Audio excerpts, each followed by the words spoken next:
17 ہجری کو روم کے بادشاہ ہرقل نے ہمس مسلمانوں سے چھیننے کے لیے سمندر کے راستے فوج بھیجی۔ اس فوج نے ہمس کا محاصرہ کر لیا۔ جزیرے کے لوگوں نے بھی ہرقل کو ایسا کرنے پر اکسایا تھا، چنانچہ جزیرے سے بھی 30,000 فوج آ کر ہرقل کی فوج سے مل گئی۔ سیدنا ابو عبیدہ بن جراح رضی اللہ عنہ نے ان حالات کی اطلاع سیدنا عمر فاروق کو بھیجی تو انہوں نے ان کی مدد کے لیے مزید فوج روانہ کی۔ دوسری طرف سہیل بن عدی کی سرکردگی میں ایک فوج جزیرے کی طرف روانہ کر دی۔ خود بھی مدینے سے چل کر دمشق آ گئے تاکہ نزدیک سے تمام حالات پر نظر رکھ سکیں۔ سہیل بن عدی جزیرے کی طرف بڑھے تو جزیرے سے ہمس کی طرف روانہ ہونے والی فوج کو اپنے گھر کی فکر پڑ گئی۔ وہ ہرقل کی فوج کا ساتھ چھوڑ کر واپس جزیرے چلے گئے۔ ادھر ابو عبیدہ بن جراح نے خالد بن ولید کے مشورے سے شہر سے نکل کر ہرقل کی فوج پر حملہ کر دیا۔ گھمسان کی لڑائی کے بعد رومیوں نے بدترین شکست کھائی۔ 4,000 رومیوں نے اسلام قبول کر لیا، 4,000 مارے گئے اور باقی بھاگ نکلے۔ اس لڑائی کے بعد پھر کبھی ہرقل کو شام پر چڑھائی کی جرأت نہ ہوئی۔ 18 ہجری میں عراق میں طاعون کی وبا پھیلی۔ اس میں بڑے بڑے صحابہ فوت ہو گئے۔ چند ایک کے نام یہ ہیں: ابو عبیدہ بن جراح جو مسلمانوں کی فوج کے سپہ سالار بھی تھے، معاذ بن جبل رضی اللہ عنہ، یزید بن ابی سفیان رضی اللہ عنہ، شرحبیل بن حسنہ رضی اللہ عنہ اور کئی بڑے بڑے صحابہ اس وبا میں فوت ہوئے۔ دور فاروقی میں عرب میں قحط پڑا۔ ایسے میں سیدنا عمر نے رعایا کی خبرگیری میں دن رات ایک کر دیا۔ انسانوں کے لیے خوراک تھی نہ جانوروں کے لیے۔ سیدنا عمر کو انسانوں اور جانوروں کی یہ بدحالی دیکھ کر بہت صدمہ ہوا۔ انہوں نے بیت المال میں جتنا غلہ تھا سب مسلمانوں میں تقسیم کر دیا، جو نقدی تھی وہ بھی مسلمانوں میں تقسیم کر دی۔ تمام صوبوں کے حاکموں کو خط لکھے کہ فوراً زیادہ سے زیادہ غلہ روانہ کرو۔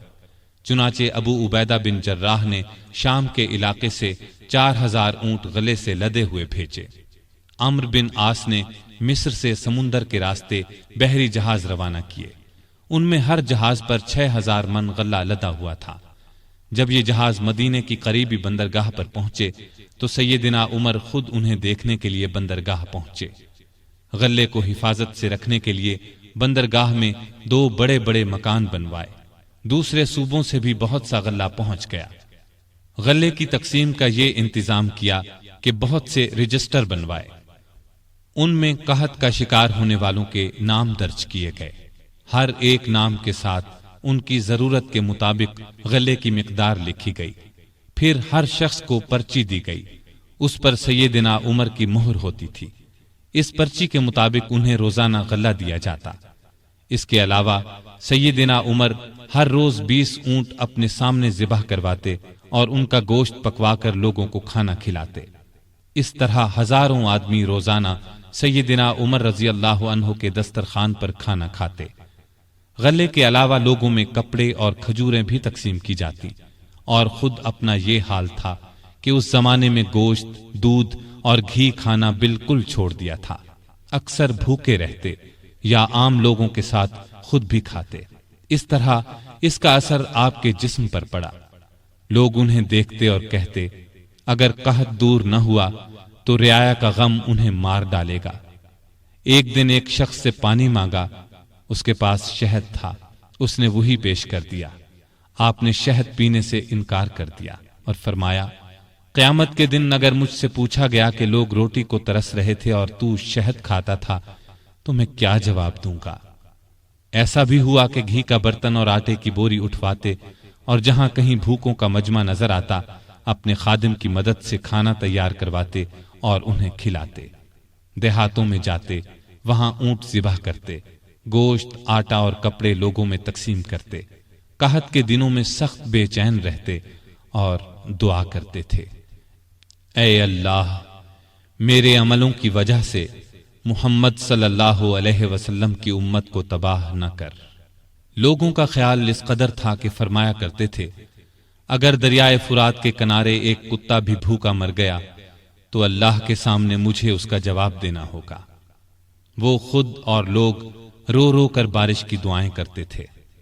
آخر ایک دن نبی صلی اللہ علیہ وسلم کے چچا عباس رضی اللہ عنہ اور دوسرے مسلمانوں کو لے کر نکلے اور نہایت عاجزی سے ان الفاظ میں دعا کی: اے اللہ، پہلے تو ہم اپنے نبی صلی اللہ علیہ وسلم کے وسیلے یعنی نبی کی دعا کے وسیلے سے تجھ سے دعا کیا کرتے تھے، اب ہم تجھ سے اپنے نبی کے چچا کے وسیلے یعنی چچا کی دعا کے وسیلے سے دعا کرتے ہیں کہ ہم پر بارش نازل فرما۔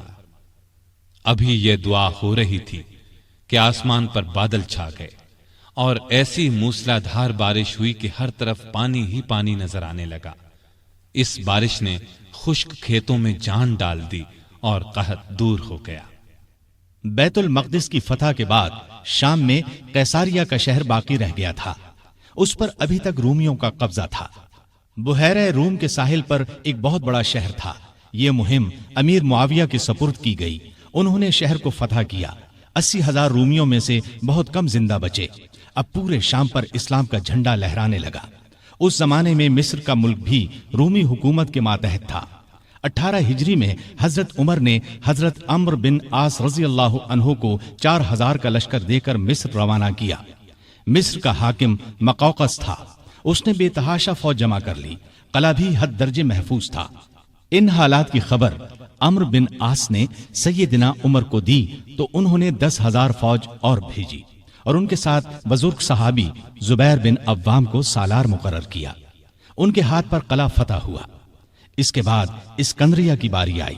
اسکندریہ کی فتح کے بعد سیدنا عمر نے عمرو بن عاص کو مصر کا گورنر مقرر کیا۔